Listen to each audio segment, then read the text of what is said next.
Our organization co-operates and manages the 15 St. Lawrence Seaway locks that connect ports like Toledo to international traffic via ship. Any vessel that comes to the Toledo-Lucas County Port Authority transits through multiple locks, which are owned by us and our Canadian sister agency, the St. Lawrence Seaway Management Corporation. And those vessels then are able to come to U.S. and Canadian Great Lakes ports like that in Toledo. The maritime industry, specifically on the Great Lakes Seaway system for ports like Toledo, we're definitely in a time in which cargo diversification is necessary. We're seeing new paradigms realized. Indeed, market trends are evolving on a year-to-year basis. And having resilient, flexible ports in which an array of traditional and new cargoes can be handled on an annual basis, I would submit is going to be paramount for ports to succeed. I would define Toledo as one of the leading export centers for the Great Lakes Seaway system.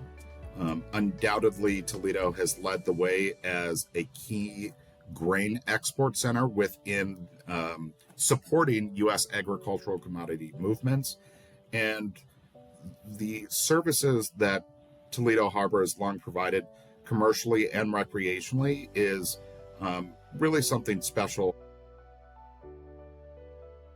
The Clark Island and Delaware Horseshoe Island projects are in the Maumee River near Walbridge Park.